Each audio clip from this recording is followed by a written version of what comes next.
കുരങ്ങന്മാർ വേണം. നല്ല കുരങ്ങന്മാര് വേണമെങ്കിൽ അതിന് നിങ്ങൾ വിചാരിക്കണം. നിങ്ങൾ എത്രയാ പറ്റാച്ചാൽ അത്രയും കുരങ്ങന്മാരെ ഇന്ന് മുതൽക്ക് സൃഷ്ടിക്കണം. നിങ്ങളോടാ പറയുന്നത്. ഞാൻ ഇവരോട് മാത്രമല്ല അവിടെയും കൂടി ആട്ടോ പറയുന്നത്. ഈ ഉത്സാഹം ഇല്ലാണ്ടിരിക്കണം. എന്താ സ്വതം ഉത്സാഹം ഇല്ലാത്ത ആളാണ് തോന്നേണ്ട മുഖത്തേക്ക് നോക്കിയിട്ട്. ഇതിന് ഉത്സാഹം ഉണ്ടാവില്ല. ഇതിന് കുഴപ്പമൊന്നുമില്ല. എത്ര വേണമെങ്കിലും ആവാം. അവനവനെ കൊണ്ട് പറ്റണത്ര കേട്ടോ. ഇവിടെ കുറെ പറ്റണ കൂട്ടത്തിലാണെന്ന് എനിക്ക് തോന്നുന്നത്. എത്രയാച്ചാൽ അത്രയും പറ്റിക്കൂല. അവനവന് ഇത്ര സംഖ്യ എന്ന് വിചാരിക്കണം. അതാ ഞാൻ പറയണത്. ഇപ്പൊ സന്തതികളെ സൃഷ്ടിക്കുമ്പോ ആദ്യം എണ്ണണത് സംഖ്യ. ഒരെണ്ണം അങ്ങോട്ട് കഴിഞ്ഞാൽ ഇപ്പൊ എത്രയായി? ഒന്ന് അവിടെ നിർത്തുക. അത് മതി. ഞാൻ അതിന്റെ അങ്ങേ പറഞ്ഞേക്ക് വേണ്ട. ഇത് തന്നെ ധാരാളം. കാരണം ഈ ഒരെണ്ണം ഉണ്ടാക്കിയിട്ട് അതിനു വേണ്ടി പ്രയത്നിക്കാം. മറ്റേത് അങ്ങനെയല്ല. ഈ കുറെ എണ്ണം ഉണ്ടായി കഴിഞ്ഞാൽ ഇപ്പൊ കുറെ എണ്ണം ഉണ്ടതിൽ എത്രണ്ണം നേരെയാവുന്ന ശരിയാ. ഏതെങ്കിലും ഒരെണ്ണം നേരെയാവും, അത്രേ ഉണ്ടാവുള്ളൂ. മറ്റേത് അങ്ങനെയല്ല. ഒരെണ്ണത്തെ ഉണ്ടാക്കി അതിനു വേണ്ടി പ്രയത്നിക്കാം. നേരെയാവുമോ എന്നുള്ളത് ശരിയാ. അങ്ങനെയാണ് പല ആളുകളും. ഇവിടെ അത് വിചാരിക്കേണ്ട. എത്രയും ജനിപ്പിക്കാൻ പറ്റുമോ അത്രയും ജനിപ്പിച്ചോളാം കേട്ടോ. അപ്പുറത്തിരിക്കുന്ന ആൾക്ക് ചിലപ്പോൾ ഉത്സാഹം കുറയും. അതുകൊണ്ടാണ് ഞാൻ പറയണത്. അതിൻ്റെയും കൂടി താൻ വേണം നേരെയാക്കാൻ. അവിടുത്തെ എണ്ണം കുറഞ്ഞാൽ തൻ്റെ എണ്ണം കൂടണം കേട്ടോ. ഇന്ന് നമുക്ക് അങ്ങോട്ട് തടങ്ങിക്കോളാം. എന്നാ ആ ദേവന്മാരോട് അങ്ങോട്ട് പറഞ്ഞപ്പോ ദേവന്മാർ എന്ത് ചെയ്തു? വാനരന്മാരെ കുരങ്ങന്മാരെ ജനിപ്പിച്ചു.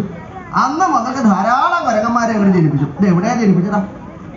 ഇതിനൊരു ദേവന്മാരപ്പോ ഇത് മാത്രം ഉണ്ടായിട്ട് കാര്യമില്ലല്ലോ. പ്രസവിക്കാനുള്ള ആളുകൾ വേണ്ടേ? അമ്മ വേണ്ടേ? എവിടെയാ ജനിപ്പിച്ചതാ? ദേവാംഗനാസു വാനരജനയൻ.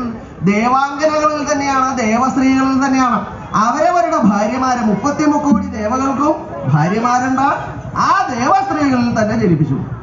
അതെങ്ങനെയാ ഉണ്ടായാൽ ഈ ദേവന്മാര് മഹാവിഷ്ണുവിനെ കാണാൻ പോയപ്പോൾ മുതൽ തന്നെ ദേവസ്ത്രീകൾ പരിഭ്രമിച്ചാ അവിടെ നിൽക്കുന്നത്. അവർക്കും പരിഭ്രമം. എന്താ ഭഗവാൻ പറയുന്നത്? രാവണന്റെ കഥ കഴിക്കാൻ പറ്റില്ല എന്നെങ്ങനെ പറഞ്ഞാൽ നമ്മുടെ കഥ എന്താവും? ഇതെന്താ ഈ ദേവസ്ത്രീകൾക്ക് പരിഭ്രമം ഉണ്ടാവാൻ? ആണെങ്കിൽ രാവണനെ കൊണ്ടുള്ള ഉപദ്രവം ദേവന്മാർക്ക് മാത്രമല്ല ദേവസ്ത്രീകൾക്കും ഉണ്ട്. അത് കാരണം എപ്പോഴാ ഈ രാവണന്റെ ഉപദ്രവം വരിക എന്ന് വെച്ചില്ല. രാവണൻ സൈന്യങ്ങളോടുകൂടി സ്വർഗം ജയിക്കാനായിട്ട് സ്വർഗത്തിലേക്ക് അങ്ങോട്ട് വന്നു കഴിഞ്ഞാൽ ഈ രാക്ഷസ സൈന്യം കുറെ ഉണ്ടാവും. അവരവിടെ വരും, യുദ്ധം ചെയ്യും. യുദ്ധത്തില് ഈ ദേവന്മാരെയൊക്കെ അവിടെ നാട്ടി ഓടിച്ചു കഴിഞ്ഞാൽ പിന്നെ അകത്തേക്ക് കയറാ അടിച്ചില്ല. സ്വർഗത്തിന്റെ അകത്തേക്ക് കയറി ചെന്നാൽ അവിടെ നല്ല നല്ല സാധനങ്ങൾ പലതും ഉണ്ടാകും. ഇതൊരു നല്ല സാധനമാണ്. മറ്റേ ഇതുപോലെയല്ല. ഇവിടെ നല്ലതുണ്ടാ.